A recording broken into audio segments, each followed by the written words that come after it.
भगवान शंकर का संवाद कर रहे। 4 निशानी मेरे भगवान शंकर ने तुमको दे दी प्राप्त करने की। 4 शंकर भगवान से मिलने की 4 निशानियां सामने आती है। जब आप शिव महापुराण की कथा सुनते रहते हो, शिव जी के मंदिर जाते, 1 लोटा जल चढ़ाते, शंकर का भजन करते करते साल निकलते चले गए। साल। 4 निशानी मेरे भगवान शंकर ने तुमको दे दी प्राप्त करने की।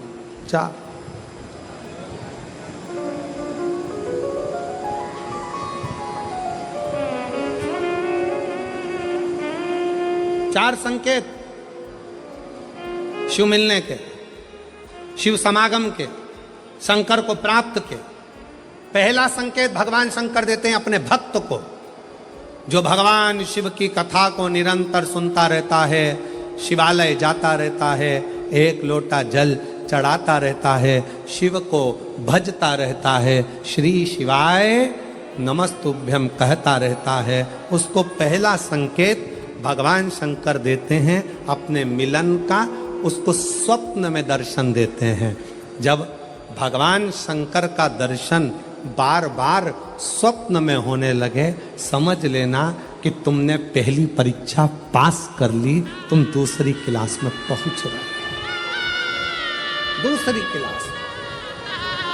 शिव जी से मिलने के 4 संकेत मेरे भगवान शंकर दे देते। पहला संकेत कौन सा है? जम के उत्तर दो। शंकर भगवान जम के बोलो, काय में आने लगे? सपने। और रात शाम, वो कहते हैं ना, रात शाम सपने में आए। वो कहते रात शिव सपने में आए, बोले मेरे सपने में आए। और गंगा बहा गए, गंगा बहा गए। भगवान शिव जब स्वप्न में दिखने लगे, स्वप्न में आने लगे, स्वप्न में दिखने लगे, समझ लेना तुम्हारी पहली परीक्षा पास हो गई और तुम आगे बढ़ गए। आगे। अब शिव तुम्हारे करीब में आ रहे हैं। दूसरा संकेत भगवान शंकर देते हैं शिव महापुराण की कथा सुनने वालों को।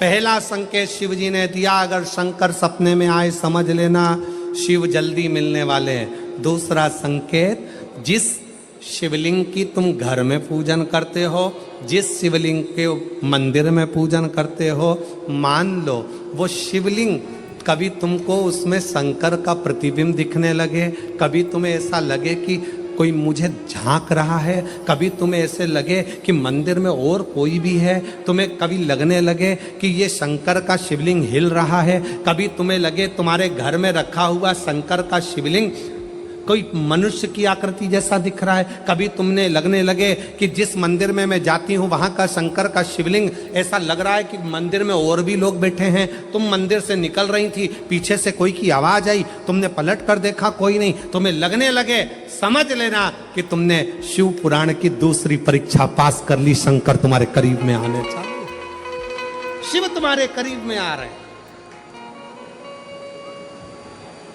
करीब। और शिव महापुराण की तीसरी परीक्षा,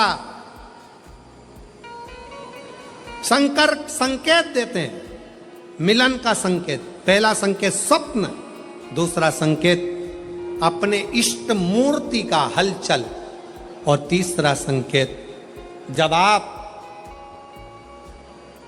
कुछ सोचो और वैसा की वैसा ही तुम्हारे साथ 2 दिन या 5 दिन में हो जाए, समझ लेना कि तीसरा संकेत दे दिया, मतलब शंकर अब तुरंत मिलने वाले। तुमने सोचा, अपने बेटे से कहा, देख बेटा मत कर ऐसा, ऐसा करेगा तो उसके साथ ऐसा हो जाएगा। बेटी मुझे लग रहा है कि ये काम गलत है, बेटा तू ऐसा कर ले, ऐसा हो जाएगा। संकेत तुम्हें मिलने लगे और तुम्हारी विवेक, तुम्हारा एंटीना, तुम्हारी बुद्धि, तुम्हारा चित्त प्रबल हो जाए, समझ लेना कि शिव मिलने वाला।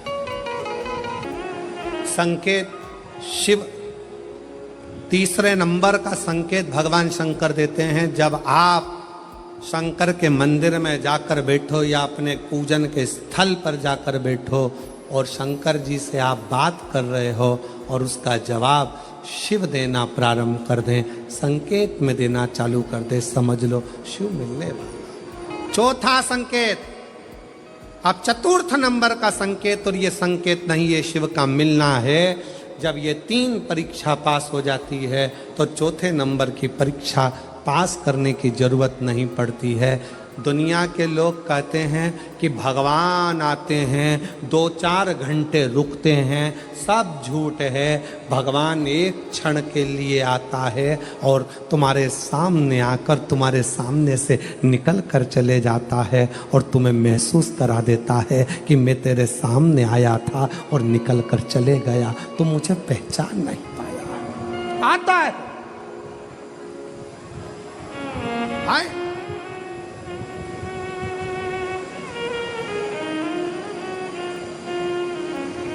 पांच दिन की शिव पुराण चल रही है, सुबह से लेकर रात तक, रात से लेकर सुबह तक, सुबह से लेकर रात तक 5 दिन की यह शिव पुराण कल विराम हो जाएगी। कल तक में तुमने 5 दिन जो सवेरे भोजन से लेकर, नाश्ते से लेकर रात को सोने तक और सोने से सुबह तक, सुबह से फिर रात तक जो क्रम करा, 5 दिन का क्रम उठाकर देखना। अगर तुमने दिल से पंडाल में शिव महापुराण की कथा सुनी है तो श्रवण करने वाले को एक क्षण के लिए शंकर का दर्शन होता जरूर है, भले वो किसी अंश रूप में हो, वो होगा। जब ये शिव का लोक है, शंकर का लोक है, तो जब हम हृदय से भगवान शिव को पुकारते हैं तो एक क्षण के लिए शिव आता जरूर है। श्री शिवाय नमस्तु, चित्तवृत्ति में वही समाहित हो, वही। कोई पुण्य का भागी नहीं है, सबके सिर पर पाप की गठरिया। पार्वती अमरनाथ की गुफा में भगवान शंकर कहते हैं, संसार सागर में कलयुग में आपका जन्म हुआ है तो मस्तक पर पाप की गठरिया भरी पड़ी है। कोई तुमसे कहे कि हमारा श्राप लग जाएगा, बद्दुआ लग जाएगी, ये लग जाएगा, वो लग जाएगा, दुनिया के लोग तुम्हें डराएंगे, धमकाएंगे। डरने की जरूरत नहीं है। संसार सागर में कोई दूध का धुला हुआ नहीं है। शिव पार्वती से कहते हैं, संसार में वही श्रेष्ठ है जो शिव की आराधना में डूबा है और शंकर के मंत्र का स्मरण कर रहा है। पाप सबके माथे पर है। 4 स्थान पर हर व्यक्ति से पाप होता है। पहला, झाड़ू लगाते समय छोटे जीव मर जाते हैं, पाप माथे चढ़ जाता है। दूसरा,